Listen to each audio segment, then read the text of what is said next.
நல்லபடியா ஒரு விமான பயணம் ஆரம்பிக்குது.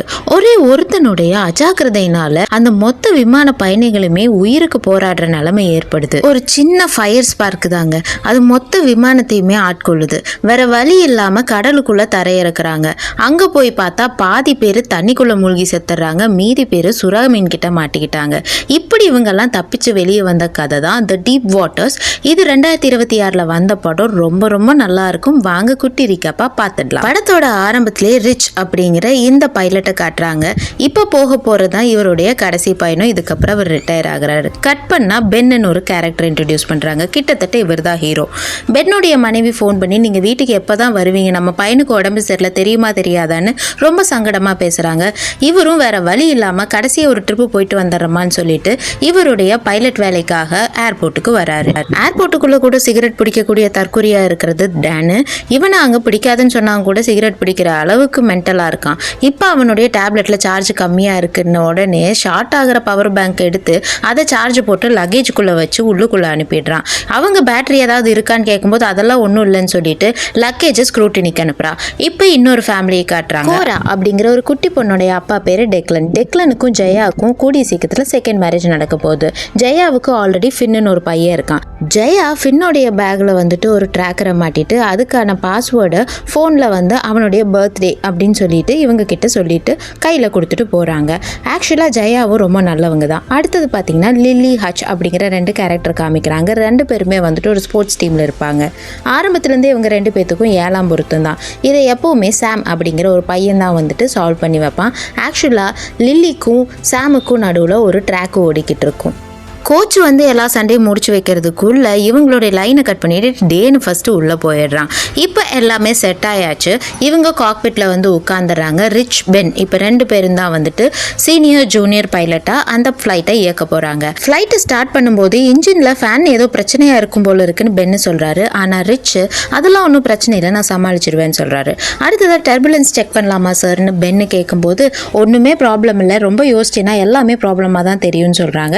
இப்போ சரின்னு சொல்லி 2 பேரும் ஃப்ளைட்டை ஸ்டார்ட் பண்ணிட்டு ஹாப்பியாக அவங்களுடைய ரிட்டையர்மெண்ட்டை எப்படி என்ஜாய் பண்ணுவோம் அப்படிங்கிறத ரிச்சு சொல்லிக்கிட்டு இருக்காரு. நடுவானில் பறந்துகிட்டு இருக்கும் போதே நடுராத்திரியில் சடனாக ஒரு ஜர்க் ஏற்படுது. பட் அது ஒன்றும் பெரிய பாதிப்பு ஏற்படுத்தல. மேட் அப்படிங்கிற ஒரு பையன் பெக்கிங்கிற ஒரு ஓல்ட் லேடி பக்கத்தில் உட்காந்துக்கிட்டு இருக்கான். அவன் சைட் அடிக்கிறத பார்த்து இங்கே பாரு அவ ஹைட் என்ன உன் ஹைட் என்னன்ட்டு அப்பவே இதை கட் பண்ணி விட்டுறாங்க.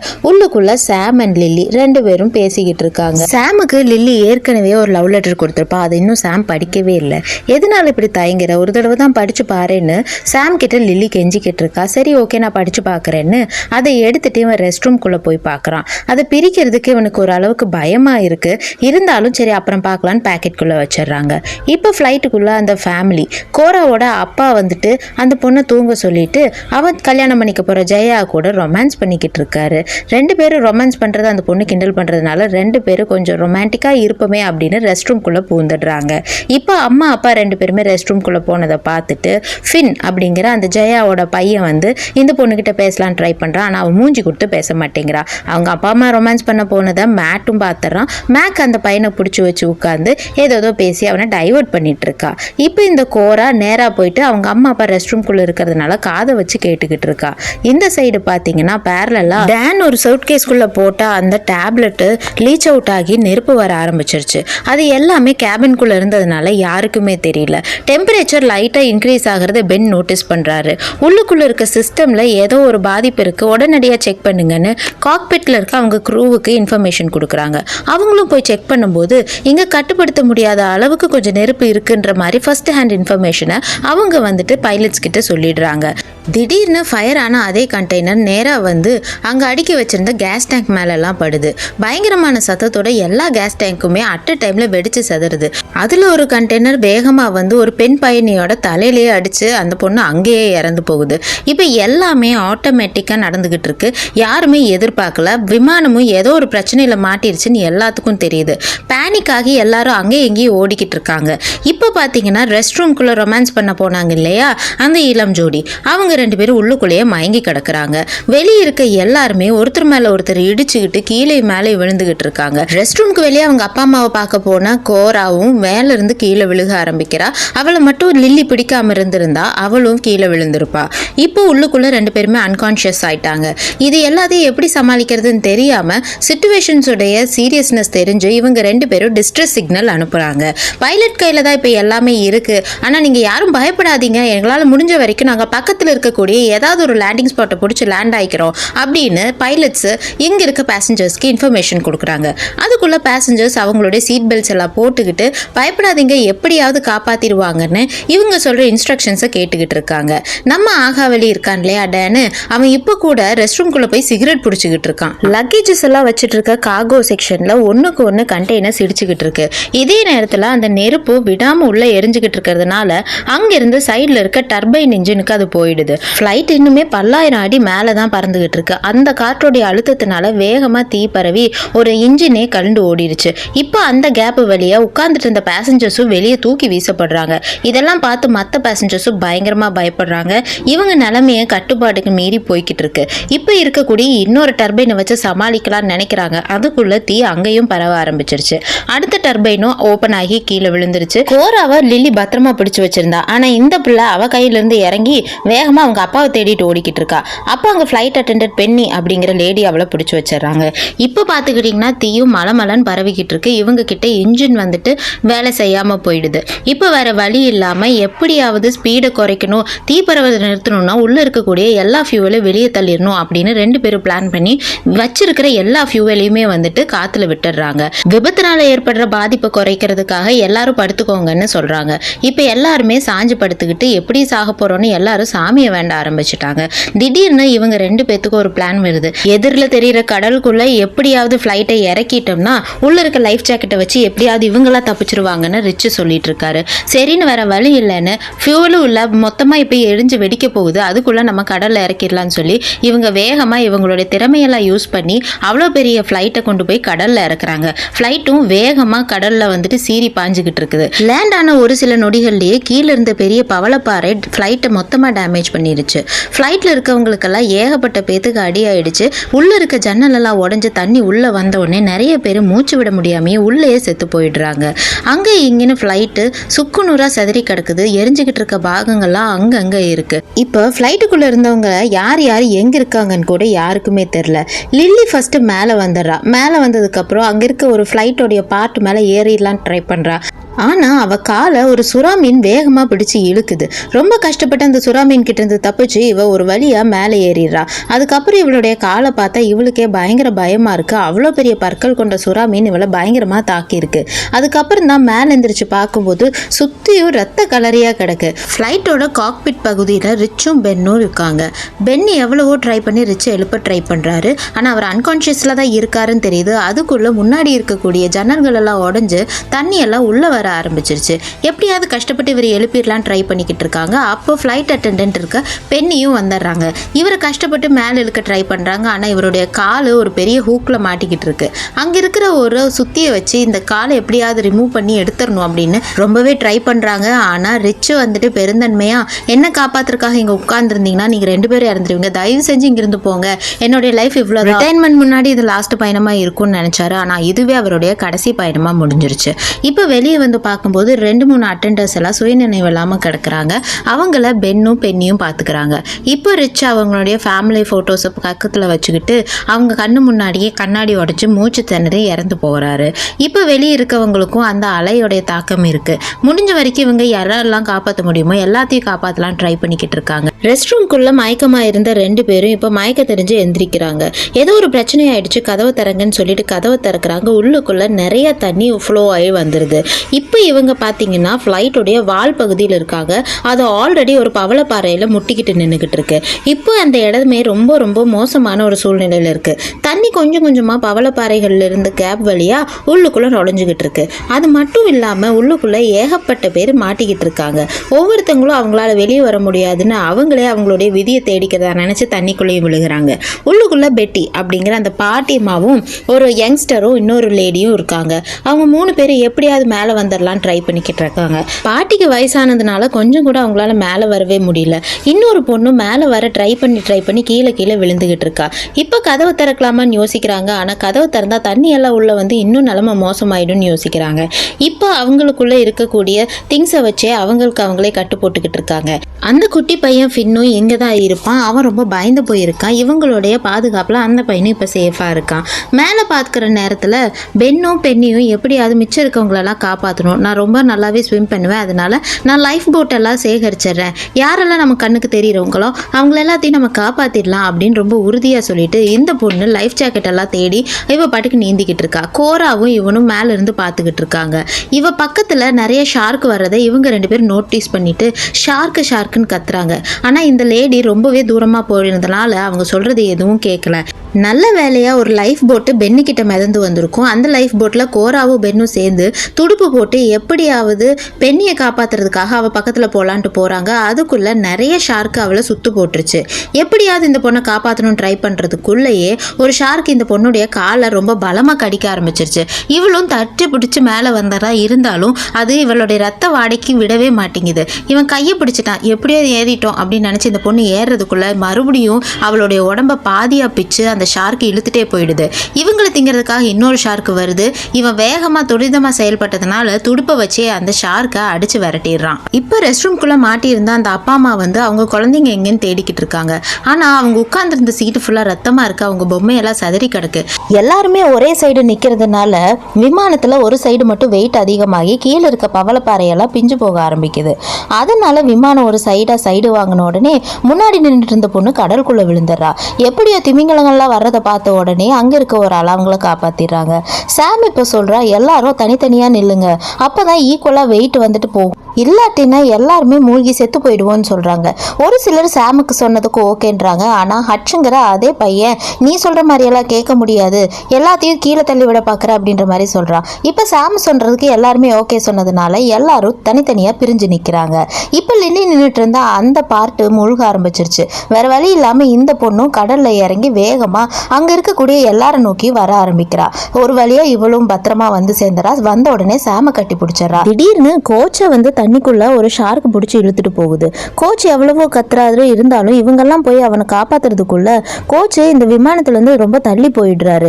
எப்படியாவது போய் காப்பாத்திடலாங்கிறப்போ மற்றவங்களும் காப்பாற்ற போறவங்களையும் பிடிச்சி இழுத்துக்கிட்டு இருக்காங்க. ஏன்னா ஷார்க்கெல்லாம் பயங்கர கொடூரமான ஆக்ரோஷமான ஒரு சூழ்நிலையில இருக்கிறதுனால இவங்களையும் அது கொன்றுங்கிறதுக்காக இவங்க வந்துட்டு காப்பாற்ற போறவங்களையும் பிடிச்சி வச்சுக்கிட்டு இருக்காங்க. 2-3 நிமிஷத்துக்குள்ளாரையே அந்த கோச்சை பயங்கரமா அந்த ஷார்க்கெல்லாம் கடிச்சு தின்னு. சாம் சொன்ன மாதிரி பிரிஞ்சு நின்னதுனாலதான் இந்த மாதிரி எல்லாம் நடக்குதுன்னு ஹட்சு சாம பிடிச்சி அடிக்கிறான். பென் வந்து எல்லாத்தையும் சமாதானப்படுத்தி எல்லாருமே இங்கிருந்து தப்பிச்சு போகணும், இப்படி சண்டை போடுறதுனால ஒரு யூஸ் இல்லைன்னு புரிய வைக்கிறாரு. ஃபிளைட்டோட ஒரு முனையில மாட்டிக்கிட்டு இருக்காங்க. உள்ளுக்குள்ள ஆக்சிஜன் கம்மியாயிட்டே இருக்கு. எப்படியாவது தண்ணிக்குள்ள பூந்து கீழே போய் மறுபடியும் மேலே போனாதான் நம்ம இங்க இருக்கிறது மற்றவங்களுக்கே தெரியும் அப்படின்னு அங்க இருக்க மேக்கு அவனுடைய லைஃபே ரிஸ்க் எடுத்துட்டு கீழே போய்கிட்டு இருக்கான். போற வழியெல்லாம் இவன் அங்க எங்கேன்னு மாட்டிக்கிறான். இருந்தாலும் ரொம்ப கஷ்டப்பட்டு இவன் தண்ணிக்கு கீழே போயிட்டு அதுக்கப்புறமா மேலே வந்து சேர்றான். மேலே வந்து பார்க்கும்போது கோராவோட அப்பா அம்மா 2 பேரும் கிடக்குறாங்க. அம்மா ஆல்ரெடி இறந்து போயிட்டாங்க. கோராவோடைய அப்பா மட்டும் கோரா அப்படின்னு ஒரு வார்த்தை சொல்லிட்டு இறந்து போயிடுறாங்க. இப்போ அந்த பையனும் எங்க இருக்கான்னு தெரியல. அதுக்குள்ள பாத்தீங்கன்னா இவங்கள ஷார்க் வந்துட்டு சூழ ஆரம்பிச்சிருச்சு. ஒரு வழியா கஷ்டப்பட்டு இவங்க அங்க எங்கேன்னு தேடி பொறுக்கி அங்க இருக்கக்கூடிய லைஃப் போட்டெல்லாம் எடுத்துக்கிட்டு இருக்காங்க. ஒரு பெரிய ராஃப்டை கண்டுபிடிச்சிடுறாங்க. இன்னொரு டிரான்ஸ்மிட்டரை கண்டுபிடிக்கிறாங்க. பென் கையில் இருக்க இந்த டிரான்ஸ்மிட்டர்ல இருந்து சிக்னல் கொடுத்தாதான் இவங்க இங்க மாட்டி இருக்கிறது மற்றவங்களுக்கு தெரியும். டிரான்ஸ்மிட்டர் இப்போ ரொம்ப ரொம்ப முக்கியமான ஒரு பொருள், அதனால பத்திரமா எடுத்துட்டு வந்துட்டு இருக்காரு. ஒரு வழியா அங்க இருக்கக்கூடிய லைஃப் போட்டை எல்லாம் பிரிச்சு ஓபன் பண்ணி வச்சிடறாங்க. இப்போ அங்க பார்த்தா இந்த பொண்ணு மட்டும் தனியா போய்கிட்டு இருக்கா. இருக்க பிரச்சனையில இது வேறையான்னு நினைச்சிட்டு அங்க இருக்க டிரான்ஸ்மிட்டரை நம்ம டேன் கையில கொடுத்துட்டு அவர் போய் அந்த பிள்ளையை காப்பாற்ற போறாரு. அந்த பிள்ளையை கரெக்டா ஒரு ஷார்க்கு பிடிக்க வருது. அதுக்குள்ள அவர் தூக்கி அந்த பிள்ளையை காப்பாத்திடுறாரு. அந்த நேரத்துல பயங்கரமான அதிர்வு வந்து உள்ளுக்குள்ள ஒரு பெரிய அலை அடிக்குது. நிறைய பேர் அங்க இருக்கக்கூடிய லைஃப் போட்ல இருந்தும் கீழே விழுந்துடுறாங்க. அவங்களையும் ஷார்க்கெல்லாம் பிடிக்க ஆரம்பிச்சிருச்சு. ஆரம்பிச்சிருச்சு. இப்போ டேனு கீழே விழுந்ததுனால அந்த பதட்டத்தில் டிரான்ஸ்மிட்டரை கடலுக்குள்ளே போட்டுறான். அவன் எப்படியோ தப்பிச்சு பிடிச்சி மேலே ஏறிறான். இந்த நேரத்தில் சாமும் ஹட்சும் மிதந்துக்கிட்டு இருக்காங்க. எப்படியாவது ஹட்சையும் காப்பாற்றணுங்கிறக்காக சாமு அவனையும் பிடிச்சி அவனை மூச்சு விட ட்ரை பண்ண வச்சுட்டு இருக்கான். இப்போ இவங்க 2 பேர்த்தையும் சுற்றியும் நிறைய ஷார்க்கு மிதக்குது. இவங்க 2 பேரும் இப்படி இருக்கிறத பார்த்துக்கிட்டு இருக்கிற நேரம் டான் கிட்ட பென்னு டிரான்ஸ்மிட்டர் எங்கடான்னு கேட்குறாங்க.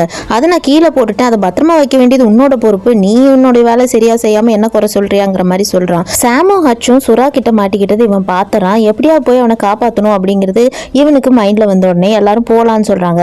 ஆனா டேனு அவங்கள காப்பாற்ற போய் எங்களை வந்துட்டு சாவடிக்க பாக்குறியான்னு இவன் அடிக்க அவன் அடிக்க 2 பேரும் அங்கேயே சண்டை போட்டுக்கிட்டு இருக்காங்க. டேனு நான் அந்த போட்டுக்கு வரேன்னு சொல்லிட்டு அவங்க கிட்ட போக பாக்குறான். ஆனா அங்க யாரும் இவனை ஏத்துக்கிற மாதிரி இல்ல. இங்கேயே வந்து உட்கார்ந்து தொலைன்னு சொல்லிட்டு அவனையும் இழுத்து போட்டு எல்லாருமே நேரா அந்த 2 பசங்களையும் காப்பாத்துறதுக்காக போறாங்க. ஒரு வழியா 2 பேரையும் பத்திரமா காப்பாத்தி அவங்களுடைய லைஃப் போட்லயே ஏத்திக்கிறாங்க. ஆனா சுறாங்க இவங்களை சுத்தி இருந்துகிட்டே தான் இருக்கு. காப்பாத்துறதுக்கு ஆளுங்களை கூட்டிட்டு வரேன்னு சொல்லிட்டு போன மேக்க சுறா மீன்கள் சாப்பிட்டதுனால அவன் வரவே இல்லை. இப்போ இங்கே இருக்க முடியாதுன்றதுக்காக இவங்க 2 பேரும் அந்த பாட்டியை கூப்பிட்டு வாங்க பாட்டி கீழே போலான்னு சொல்றாங்க. அப்போ அந்த பாட்டி என்னால முடியாதுமான்னு சொன்னோடனே பயப்படாதீங்க, நான் பத்திரமா கீழே போய் எல்லாத்துக்கிட்டையும் சொல்லி உங்களை காப்பாத்துறதுக்கு வருவேன், பயப்படாதீங்க நான் கண்டிப்பா வந்துருவேன்னு ஒரு வாக்கு கொடுத்துட்டு போறா.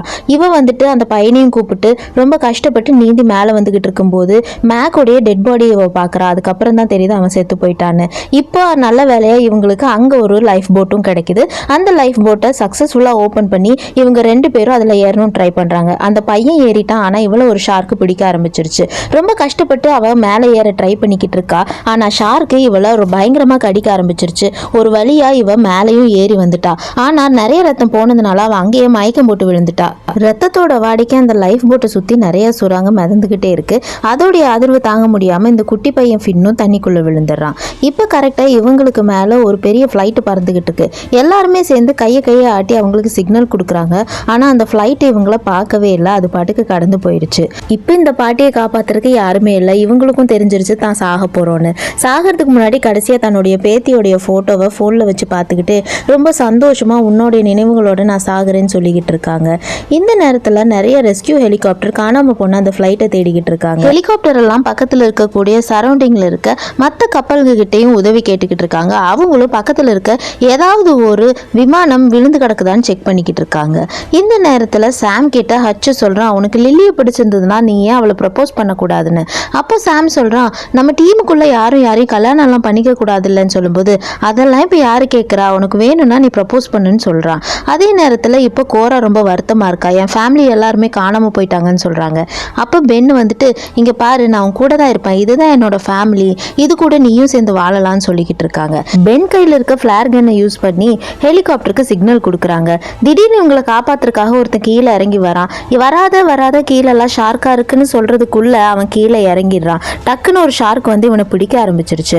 அவன் காலெல்லாம் பிடிச்சு கடிச்ச உடனேயே எப்படியோ சுதாரிச்சுக்கிட்ட ஹெலிகாப்டர் டிரைவர் அவன் வந்துட்டு அங்கிருந்து ஹெலிகாப்டர் மேலே தூக்குறான். மேலே தூக்குனா கூட இவனுடைய ஒரு கையும் ஒரு காலையும் கம்ப்ளீட்டா ஷார்க்கு பிடிச்சு தின்றுச்சு.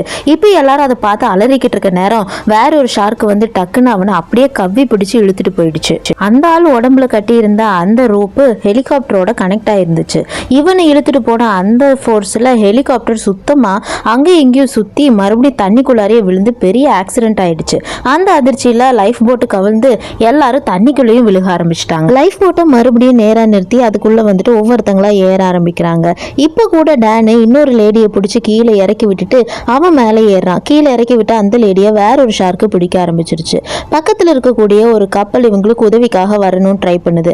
அதனால இவங்களுடைய எக்ஸாக்ட் லொகேஷனை காமிக்கிறதுக்காக பென் ஒரு ஃபிளேர் கன்னை யூஸ் பண்றான். இவங்களும் அவங்க பார்த்துட்டாங்க, ஆனா பக்கத்துல வர முடியல. ஏன்னா நடுவில் ஒரு பெரிய பவளப்பாறை இருக்கிறது அவங்களுக்கு தெரியுது. அதனால இவங்க துடுப்பு போட்டு தான் அங்க போகணும். ஆனா இப்ப நடந்த கலவரத்துல அந்த துடுப்பும் கீழே விழுந்துருச்சு. பென்னு திடீர்னு எங்கடா கோராவை காணோன்னு சொல்லும்போது அந்த புள்ள எப்பவும் போல எங்கேயோ போய் நின்றுக்கிட்டு இருக்கு. இவளுக்கு வேற வேலையே இல்லை போல இருக்கு. எப்போ பாரு எல்லாத்தையும் கஷ்டத்தில் மாட்டி விட்றதுதான் பொழப்பு.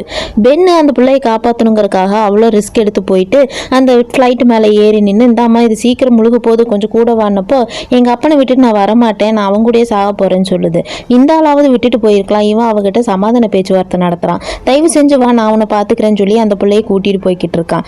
அந்த பிள்ளையை கூப்பிட்டு நேரமாக பார்த்து இவங்கெல்லாம் அவங்கள நோக்கி கையிலேயே துடுப்பு போட்டு வந்துகிட்டு இருக்காங்க. எப்பவும் போல அந்த இடத்துல திடீர்னு மறுபடியும் ஷார்க் வந்துருது. இந்த பிள்ளையை காப்பாத்துறதுக்காக கையில வச்சிருக்க ஃபிளார் கன் யூஸ் பண்ணி ஒரு ஷார்க்கை கொண்டுட்டான். இப்ப சுத்தியும் நிறைய ஷார்க்கு சுத்து போட்டுருச்சு. கடைசியில பார்த்தா அவன் யூஸ் பண்ணதுதான் கடைசி ஃபிளார். அதனால இதுக்கு மேல அவனால ஃபிளாரையும் யூஸ் பண்ண முடியல.